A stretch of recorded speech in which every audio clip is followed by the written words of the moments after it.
एक दिन किनारे पर कुछ जलजीवों ने एक इंसानी फेंका हुआ अजीब सा रोबोट देखा। वे जिज्ञासावश उसके पास पहुंचे और उसे छूते ही अनजाने में उसके भीतर छिपी कोई रहस्यमयी चीज सक्रिय हो गई। घबराकर सब पानी में कूद पड़े, मगर इस अनजान वस्तु के डर से वे वहां से भागे नहीं। तभी रोबोट से आवाज आई, बधाई हो, आपने एक यूनिवर्सल पावर मशीन खरीदी है। मैं हूँ ROSM 7134। ROSM हमेशा अपना कार्य पूरा करता है। वो इंसानों द्वारा बनाया गया एक बुद्धिमान मशीन था, मगर रोबोट की भाषा इन जलजीवों को समझ नहीं आती थी, जिससे वे और अधिक सतर्क हो गए। तभी एक विशाल लहर आई और ROSM को बहाकर ले गई। लहर के थमने पर रोबोट जमीन पर पड़ा था। वह उठकर रेंगते हुए केकड़े को देखने लगा। तभी सिस्टम ने चेतावनी दी, नई लहर आने वाली है। उसके सामने खड़ी ऊंची चट्टानें उसे रोक रही थी, मगर उसने केकड़े की तरह रेंगना सीखा और जोखिम उठाकर वो चढ़ गया। इसके बाद उसने आभार स्वरूप केकड़े को उठाकर स्कैन किया और कहा, क्या तुम्हें मेरी सहायता चाहिए? रोबोट अब एक घने जंगल में था, जहाँ उसे कोई सेवा प्राप्त करता चाहिए था, क्योंकि उसकी प्रोग्रामिंग में दूसरों की सेवा करना ही उसका एकमात्र उद्देश्य था। लेकिन जंगल के जानवर उसे देख डर जाते। वो हर जानवर को शालीनता से नमस्कार करता और मदद की पेशकश करता, मगर जानवर भाग जाते। वो गिलहरी के घर की घंटी बजाता, मगर दरवाजा नहीं खुलता। वह हर किसी को सहायता देने की कोशिश में उनके घरों तक पहुंचता, यहाँ तक कि कुछ के घरों को अनजाने में तोड़ देता और उन पर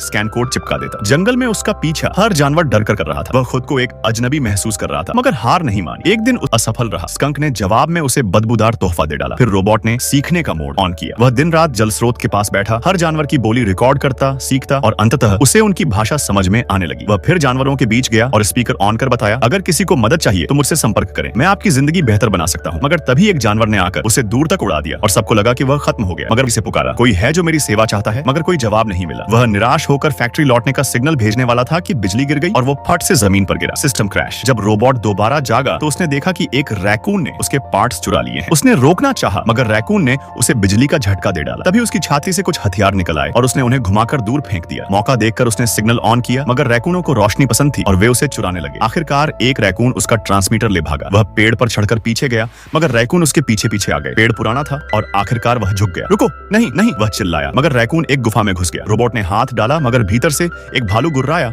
और उसे दीवार से दे मारा। वह जान बचाकर भागा, मगर गिरते गिरते वह एक जगह जाकर रुका और उसका एनर्जी हार्ट क्षतिग्रस्त हो गया। वहीं उसने देखा कि वह अनजाने में एक हंस के अंडे पर गिर गया है। अंडा फूट चुका था और उसे पछतावा हुआ, मगर तभी उसने देखा कि एक अंडा अब भी सलामत था। जब उसने स्कैन किया तो देखा कि उसमें जान बाकी है। उसने उसे अपनी छाती में रखा, मगर अगले ही पल अंडा गायब। थर्मल स्कैनर से पता चला एक लोमड़ी उसे ले गई थी। रोबोट पीछे भागा, मगर तभी कोई लकड़हारा पेड़ काटने लगा। उसने लोमड़ी की पूंछ पकड़ी और अंडा छीन लिया, मगर लोमड़ी फिर से उसे चुरा ले गई। अब दोनों में अंडे को लेकर दौड़ शुरू हो गई। आखिरकार लोमड़ी को एक पुल के किनारे रोककर रोबोट ने उससे अंडा लिया और उसकी पीठ से कांटे हटाए, जिससे वो ठीक होकर भाग गई। अंडा अब फिर उसकी छाती में था और अचानक उसमें से आवाजें आने लगी। रोबोट ने उसे हाथ में लिया और देखा एक छोटी चिड़िया बाहर निकल रही थी। वो घबरा गई, मगर रोबोट ने उसके सिर से खोल हटाया और उसे साफ किया। अब चिड़िया उसे मां समझने लगी और उससे लिपट गई। जिस्म से ऊर्जा की गर्मी महसूस हुई, मगर रोबोट ने उसे जमीन पर रख दिया, क्योंकि उसके कोड में मां बनना नहीं था, बस काम पूरा करना था। चिड़िया पीछे पीछे चलती रही। वो थक कर भी रोबोट से चिपकने की कोशिश करती, मगर रोबोट को यह सब अजीब लगता। तभी एक बत्तख मां अपने बच्चों के साथ आई। रोबोट ने चुपके से चिड़िया को उसकी पीठ पर रख दिया, मगर बच्चा डर गया और बत्तख ने सब जान लिया। तुम इसके माँ बाप हो? रोबोट बोला, मैं बस एक सेवा मशीन हूँ, माँ नहीं बन सकता। बत्तख बोली, हम सब माँ ऐसे ही बनते हैं, तुम अब इसका ख्याल रखो। कार्य प्राप्त, वापसी स्थगित। रोबोट ने कहा, अब उसे सर्दियों से पहले उसे उड़ना, तैरना और खाना सिखाना था, वरना वो मर जाती। वो सीखना शुरू करता है। पहले खाना। उसने बड़ा सा शंकु उठाया और चिड़िया को खिलाने लगा। फिर तैरना सिखाया, मगर चिड़िया डूबने लगी। वो बचाने गया तो बीवर ने रोका, तालाब गंदा मत करो। अब चिड़िया उड़ने लगी, मगर बाज उसे उठा ले गया। फिर भी वो बच गई। तभी एक लोमड़ी आई, मैं उड़ती चिड़ियों का विशेषज्ञ हूँ, तुम्हारी मदद कर सकता हूँ, बदले में खाना चाहिए। वे समुद्र किनारे गए, जहाँ उन्होंने सीपियां पकड़नी चाहिए, मगर चिड़िया को सीपी ने काट लिया और अंत में सारा खाना लोमड़ी खा गया। फिर वे शहद लेने गए। लोमड़ी ने उसे भालू जैसा बनने कहा, ताकि मधुमक्खियां उसे डंक मारे और वह शहद खा सके। खाच होगा। रोज जानता था कि उसका एनर्जी कोर खराब हो चुका है। अब वो सिर्फ सोलर पावर और बैटरी से चल सकता है, लेकिन उसे एक सिग्नल ट्रांसमीटर की भी जरूरत थी। फिंक ने सुझाया कि वो किसी और रोबोट को ढूंढकर उसे मार डाले और उसका ट्रांसमीटर चुरा ले, मगर रोज की प्रोग्रामिंग में ये साफ मना था कि वो किसी को चोट नहीं पहुंचा सकता। लेकिन फिंक ने उसे बताया कि इस जंगल का नियम ही है, कमजोर मरते हैं और ताकतवर जीते हैं, और दया कोई हुनर नहीं है। फिर उसने बिंदिया को लात मारकर पानी में फेंक दिया। रोज ने दौड़कर उसे बचाया। फिर फिंक ने बताया कि बिंदिया जन्मजात अपंग है, वो इस जंगल में जिंदा नहीं रह पाएगी, और अगर रह भी गई तो बहुत दुख झेलेगी, तो क्यों ना उसे खा लिया जाए। लेकिन रोज ने साफ मना कर दिया, क्योंकि उसका काम खाना नहीं बल्कि बिंदिया की रक्षा करना था। जब फिंक ने देखा कि रोज नहीं मानेगा तो उसने एक आश्रय स्थल बनाने का प्रस्ताव रखा। फिर रोज ने फिंक को खींचते हुए जंगल में लकड़ियां बटोरनी शुरू की। तभी एक आवाज आई। वो कौन है? बाधाओं। वो जंगल का जोकर है जो हर दिन सबसे बड़ा पेड़ काटने की कोशिश करता है। बाधाओं, तुम कभी पूरा नहीं कर पाओगे। नाकामी कोई मुद्दा नहीं है, ये कला है, एक प्रक्रिया है। फिंक और से मिले नक्शे के आधार पर उस आश्रय को कई गुना बड़ा बना दिया। फिर पत्थरों की नींव डाली और तेजी से घर का ढांचा तैयार किया। बिंदिया भी चंचलता से मदद कर रही थी। कुछ घंटों बाद एक सुंदर आश्रय बनकर तैयार हो गया, लेकिन फिर भी कुछ अधूरा सा लग रहा था। इसलिए रोज ने कुछ टहनियाएं और घास जोड़कर एक प्यारा सा घोंसला बनाया। फिर उसने बिंदिया को एक नाम दिया, एक 8-6। लेकिन फिंक ने कहा यह नाम बहुत बेकार है। बिंदिया चाहती थी कोई यूनिक नाम। फिर रोज ने पूछा, प्रोसेसिंग पर्सनल ब्राइट बिल, ये संतोषजनक है? और इसी तरह बिंदिया को नया नाम मिला, ब्राइट बिल। अब वो खुशी से उछलने लगी। फिंक भी अपनी बनाई झोपड़ी में मजे कर रहा था। तभी दो अनजाने चेहरे वहां पहुंचे। एक था पीड़ित और दूसरा वियोग। वियोग की अचानक गायबी से छोटे ब्राइट बिल को बहुत डर लग गया। वो पूरे घर में घबरा कर दौड़ने लगा। फिंक ने उसे सुलझाने के लिए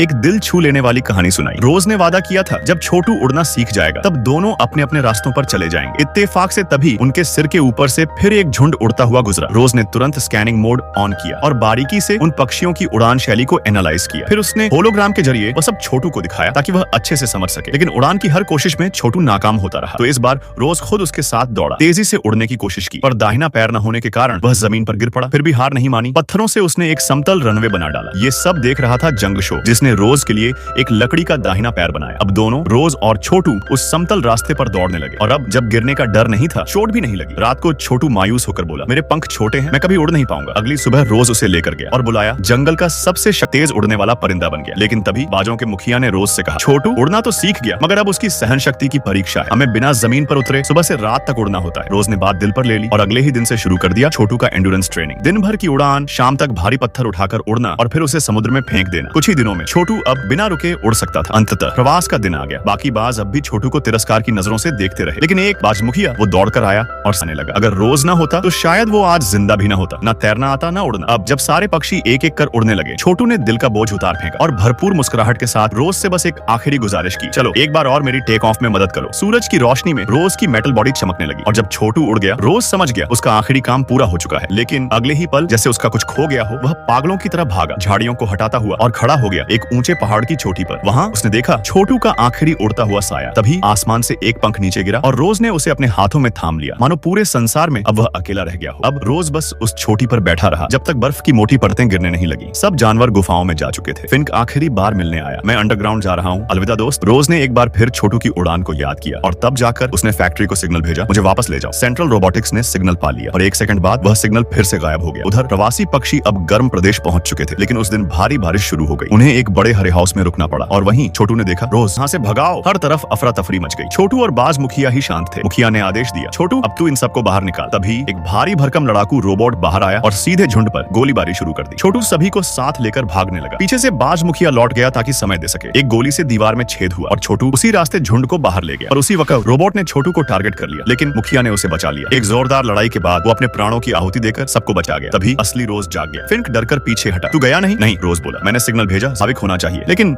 जरूरत पड़े तो अपनी प्रोग्रामिंग को भी तोड़ना पड़ता है। फिर वह शांत होकर शट डाउन हो गया। वक्त गुजरा, बसंत आया, जानवर चले गए और रोज की बॉडी पर पौधे उगाए। पर सूरज से चार्ज होकर एक दिन वह जाग गया। सबसे पहला सवाल, छोटू कहाँ है? स्कैन किया और देखा छोटू जमीन पर उतरा ही था। वो भागा, पर तब तक पूरा झुंड छोटू को घेरे हुए था। तभी फिंक झुंड में घुसा, सबको चौंकाते हुए छोटू से गले मिला। तुझे पता है रोज कभी गया ही नहीं, वो यहीं है, बस तेरा इंतजार करता रहा। छोटू भागता हुआ पहुंचा, लेकिन रोज कहीं नहीं मिला। रात को रोज वहीं पहुंचा जहां उसने छोटू को उड़ना सिखाया था। यादें लौटने लगी। तभी एक विशाल उड़नयान उसके सिर के ऊपर आया। उससे एक अजीब रोबोट उतरा, मैं यूनिवर्सल पावर से हूँ और तुम्हें वापस ले जाने है, क्या मैं आपकी मदद कर सकता हूँ? तभी बाहर से आवाज आई, तू क्या कर रहा है? ब्राइट विल को तुझसे बात करनी है। आवाज सुनते ही रोज उड़नयान से कूद पड़ा। यूनिवर्सल प्रोटोकॉल टूटा। अब जहाज से 1 दर्जन लड़ाकू रोबोट बाहर आ गए। अब रोज भाग रहा था फिंक को लिए हुए। तभी सामने भालू खड़ा था। रोज रुका, पर भालू ने पेड़ हटाया और रास्ता दिया। बाकी जानवर भी आगे आ गए। छोटू रोज के कंधे पर आ बैठा और तभी रोबोट्स ने उन्हें घेर लिया। एक भयंकर युद्ध छिड़ गया। रोज और जानवरों ने हर हमलावर को धूल चटा दी, पर अचानक पीछे से एक रोबोट ने रोज को पकड़ लिया। अब रोज ब्लास्टिंग मोड एक्टिवेट हो गया। तेज धमाके हुए, जानवर भागे और रोज बेहोश हो गया। उसे उड़नयान में पकड़ लिया गया। छोटू चीखता रहा, लेकिन कुछ नहीं कर सका। अब आग से जलती हुई जंगल की राख में सब जानवर एक आखिरी कोशिश के लिए भागे और जब उन्होंने वह विशाल पेड़ गिराया, उसके नीचे से निकला पानी जंगल की आग को बुझा गया। अंतरिक्ष यान में रोज की मेमोरी ट्रांसफर की जा रही थी। मैं अपनी यादें छोड़ दूंगा तुम्हारे लिए, तुम्हारी यादें हमारे लिए बनी है। लेकिन जैसे ही ट्रांसफर शुरू हुआ, अलार्म बज उठा। छोटू बत्तखों के झुंड के आसमान में ऊंचा उड़ गया। फिर एक जबरदस्त गोता लगाकर यान के शीशे को तोड़ता हुआ अंदर घुस गया। सिर चकरा रहा था, एक पंख भी घायल हुआ, मगर वो रुकने वाला नहीं था। सीधे रोज के पास पहुंच गया। रोज अब पूरी तरह बंद हो चुका था। सारी यादें निकाल ली गई थी। अब छोटू को वो मौका मिला जिसका उसे बरसों से इंतजार था। I love you. छोटू की सच्ची पुकार सुनकर रोज के सीने में एक हल्की सी रोशनी चमकी। वो रोशनी फैलती गई, वैसे ही जैसे उस दिन जब छोटू पहली बार इस दुनिया में आया था और उसने रोज को छुआ था। मैं भी तुमसे प्यार करता हूँ रॉस। रॉस चलो। उधर बाहर बाज ने अपनी चालाकी से यान की तोपों को ही यान की ओर मोड़ दिया। अंदर विस्फोट हुआ। रोज छोटू को लेकर निकलने ही वाला था कि हनीक्लो ने रास्ता रोक लिया, मगर अब रोज प्रोग्राम से परे जाकर लड़ना सीख चुका था। उसने यान की मशीनरी का इस्तेमाल करके हनीक्लो को खत्म कर दिया और लौटेगी। ये जीत सिर्फ एक लड़ाई की थी, जंग अब भी बाकी थी। वो जानवरों से बोला, अब मुझे जाना होगा, इंसानों से बात करनी होगी तुम्हारी सुरक्षा के लिए। नहीं, वो तुम्हारी यादें चुरा लेंगे। हाँ, लेकिन जब तुम मुझसे उस जहाज में बात कर रहे थे, याद है? तब उन्होंने मेरी ऊर्जा काट दी थी, मगर फिर भी मैं तुम्हें सुन पा रहा था, क्योंकि मैं अब सिर्फ मशीन नहीं रहा। मैं जहाँ भी रहूँ मैं खुद रहूंगा। अंत में रोज ने जानवरों से वादा किया, जब सही समय आएगा वो फिर लौटेगा अपने इस परिवार के पास। सभी ने मिलकर एक नया आश्रय बनाया। फिर रोज ने सिग्नल भेजा और हेडक्वार्टर उसे लेने आ गया। समय बीत गया, एक और सर्दी आई। जानवर अब नए आश्रय में हंसी खुशी रह रहे थे। फिंक अब नए बच्चों को रोज की कहानी सुनाता है। रोज अब एक किंवदंती बन चुका है। उधर एक फार्म पर मरम्मत के बाद रोज खेती का था। जिंदगी की इस नदी में कभी कभी हमें वही रास्ता चुनना होता है जो हमें हमारे असली रूप से जोड़ता है। बस रोज की तरह अपने आप को पहचानो और फिर खुद से आगे निकल जाओ।